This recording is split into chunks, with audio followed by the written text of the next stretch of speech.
Today, I wanted to talk about this post that I saw over on videogameschronicle.com. I'll have the link to the post in the description if you want to check it out yourself. But I was interested in this because I'm always interested to see how the industry interprets video games that don't do well, right? Or even video games that do well. What is the reasoning for these things? Right? You know, it's interesting because a lot of people assume they understand what's going on in a particular industry. But the truth of the matter is, they're not honestly going to know until the aftermath, right? Once the dust has settled, that's when you're truly going to know. A year after a game comes out, after it failed, whether, if it failed, whether it did well, whatever it is, they may not know still what the exact reason was. They may not know for another few years, 5 years even. Why did my game not do well? Well, this article is about Immortals of Aveum, and this is the first-person shooter that featured no guns, but spells that you shoot out of your hands. And this was somewhat interesting to me because there's a series in the 90s called Heretic, and eventually Hexen, a sequel in the Heretic series, came out where you could cast spells out of your hands. So this is a first-person shooter where you see the caster's hands in front of you, and they're shooting spells. In Immortals of Aveum, they have blue, green, and red, and you're taking out enemies that are weak to that color. So some enemies are weak to red, some enemies are weak to green, some are weak to blue. It's that sort of rock, paper, scissors situation, right? This game is not awful. However, the article is titled, "It was a truly awful idea to spend $125 million on Immortals of Aveum," says a former developer. Now, the studio that worked on this game, they actually they laid off half of the studio after they realized that this game was not selling. And it's unfortunate.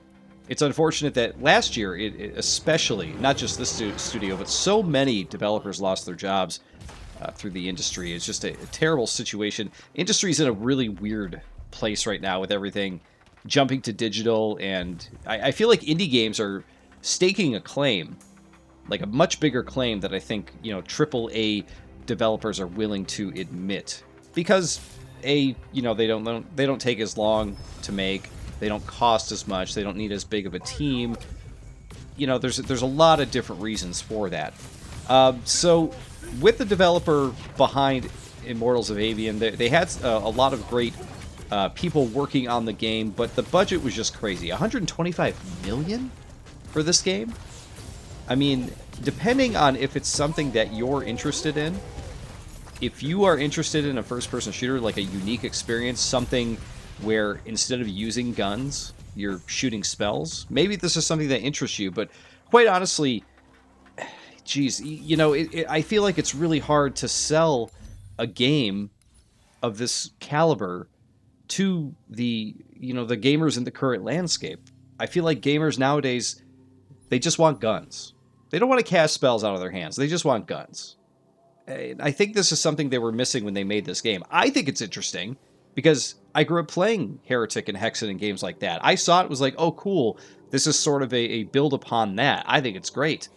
But in the current gaming landscape, there's so many younger gamers out there that have probably never even heard of those games. And when they see this, they think it's weird that they don't have a gun. This is all conjecture from me, obviously, right? I don't know if this is really a reason, but to me it seems like a reason. The article goes on and starts to say that this was a truly awful idea, right? It says, at a high level, Immortals was massively over scope for a studio's debut project. The development cost was around $85 million, and EA kicked in another $40 million for marketing and distribution. Sure, there was some serious talent on the development team, but trying to make a AAA single-player shooter in today's market was a truly awful idea, especially since it was a new IP that was also trying to leverage Unreal Engine 5. What ended up launching was a bloated, repetitive campaign that was far too long. Now, I don't disagree with some of the points made here. I don't think they're wrong on a lot of this stuff. However, I really don't think that's all there is to it. Time and time again, I agree with the new IP thing. I feel like we constantly see message board and Twitter posts about how, oh, the game industry is just repeating itself. Like, oh, we're on Call of Duty 25. Oh, the new Mario game, that's it's out. It's the same Mario game as before. Oh, a new Legend of Zelda. It's still Link. You still play as Link. There's nothing new about it. These people complain and complain and complain and complain about it, but this is not the majority of the gamers out there that are really looking for something new to play. Most people want comfort food. They want games that are comfortable. So we see so many people online complaining that these games are not new IP, but when a new IP comes out, no one supports it. This is a brand new IP with a completely different take on the FPS genre.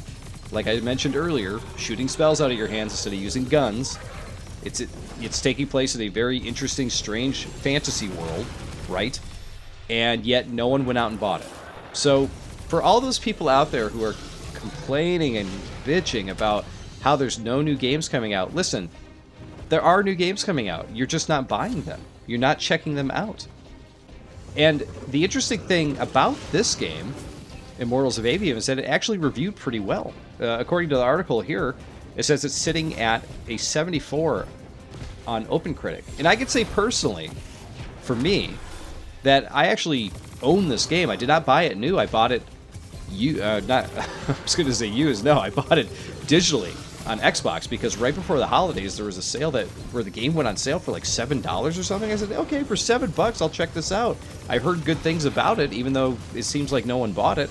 And I played about a quarter of it, and I think it's pretty cool. I have some complaints with it. I think that the main character is kind of but the world itself is interesting. The spell stuff is interesting. I got to play a bit more of it to form like an actual opinion about the game. But for the most part, I was like, okay, this is decent. Is it 125 million decent? That might be that might be where the problem is, right? If they had a smaller team and the game cost them half that amount, I think maybe things might have been okay. Perhaps. I don't know. What are the actual sales numbers? That's the other thing. They don't really talk about the sales numbers here. They just say, quote unquote, nobody bought it, right? They say that it has poor sales and they laid off half the staff, but they don't talk about actual numbers here. We don't know what it actually sold, right? And I think that's a big piece of the puzzle that's missing there too. Like, did it just sell bad compared to what they were expecting, or did it legit just sell terrible and, almost ruined a studio? We see this coming up from places like Square Enix, right? Where they get rid of studios or lay people off because they say the game did not release to their expectations. This has happened a few times in the past few years with some of their games, and the game will sell millions of copies, and they say, well, it didn't do what we thought it was going to do. And it's like, right, but you sold millions of copies. Where are we at with Immortals? That's what I want to know. Are we not even close to the million mark? Are we over a million, but that didn't hit projections because the game cost so much to make? I don't know. I could not say. Now, what I can say, though, is that I did not buy this game at full price because I'm not buying games at full price most of the time now, these days. I do buy some games full price. Like, I did buy the new Super Mario Wonder when it came out for $60 because Nintendo would really have to mess up for me to not buy a game in my favorite series. Mario is top tier for me. Whenever a new Mario game comes out, I'm there. For a new IP, I love new games that come out. I try as many as I can. I love, many different genres, but $70 is hard for me to swing these days. So I think that's another piece of the puzzle that they're forgetting, is that it's not just a new IP thing, it's not just a new engine thing. It's the fact that games now are $70 a pop, and people want to be reassured that what they're buying, they're going to enjoy. And $70, you got to figure that's $30 away from $100, which I'm sure sometime in my lifetime in the future, games will be $100 a pop. But you have to figure that when you're releasing a new game, you have to seal that deal with the gamers out there. You got to let them know that, like, hey, your $70 is well spent here, okay? And I don't think that they did that. I watched the trailers for Immortals of Aveum before I recorded this, and I watched the launch trailer, which is I missed it before the game came out last August in 2023. But I was not impressed by the trailer. The trailer was just a bunch of mashup of like, it almost felt like they said for the marketing, hey, let's clip this as much as we can to all the cool parts that are in the game and only show 2 seconds of each, section here. And we're going to put some like not very good hip hop song over the back of it, which to me doesn't make any sense. As I said, I played about a quarter of this game. I don't understand the hip hop music in the trailer. There's no hip hop in the game. The trailer for any game, and I understand that like what they were doing is they were trying to sell this to a certain audience, but I think they completely missed the mark with the marketing here. Like, they are putting a hip hop song in here, but like, how many fans of hip hop out there want to play a game where you're casting spells and playing in a fantasy world? I feel like that is more in tune to like multiplayer gaming, Call of Duty. I mean, maybe I'm stereotyping here, but I just feel like that doesn't mesh well with this style of game. Call me crazy. But I watched that launch trailer and I'm like, this doesn't feel like the game that I was playing at all.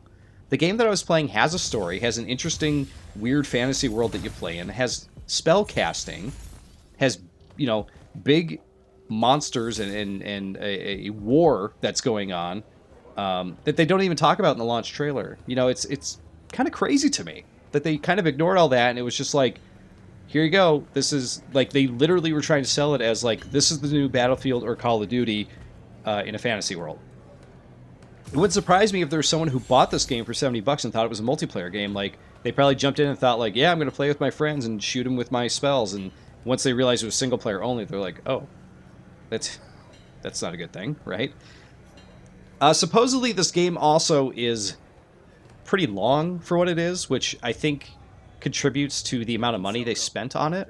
The game, for a first-person shooter, yeah, it's long. It's 15 to 20 hours, depending on whether you want to just streamline through it or if you want to do actual extra side content with it. And I guess it'll be 30 or so hours if you actually want to 100% it. That's according to how long to beat. For a first-person shooter, like, I feel like the sweet spot is somewhere in there of like the 6 to 8, maybe 10-hour range, because I feel like most gamers out there who are into first-person shooters, like, they kind of want to get in, get the story, see all the really cool points, shoot the cool guns, and get out, and maybe play some of the multiplayer, right? Think of Halo, right? Most Halo campaigns aren't like super crazy long. Like, they're, what, 10 hours or so, if I had to guess off the top of my head? Yeah, they're not 15 to 20 hours long. So I think that's part of it, too. If they had dialed this back and made an 8-hour solid game, that would have saved on the budget, and it would not have been as big of a risk, right? And one of the other things, too, that they cite in the article is the release time. You wouldn't think of August of, during the years as being like a hefty release time for video games. You think like, oh, they're kind of getting ahead of the game, because you think October, November as the times where like, wow, okay, a lot of hard-hitting games are coming out right now, right? But this came out on August 22nd of 2023. So its direct competition was like Armored Core 6, Sea of Stars, Texas Chainsaw Massacre, Baldur's Gate PC. Oh, that's where it was, Baldur's Gate. Everybody was playing Baldur's Gate PC. That's why no one wanted to play Immortals of Aveum. So that one I would definitely attribute to it. And it's funny because like a week or two after that, Baldur's Gate 3 on PS5 came out. So, they basically were like, here's the PC version, PS5 version's coming out next month. People were waiting for this to get their fantasy fix. That's definitely what was going on.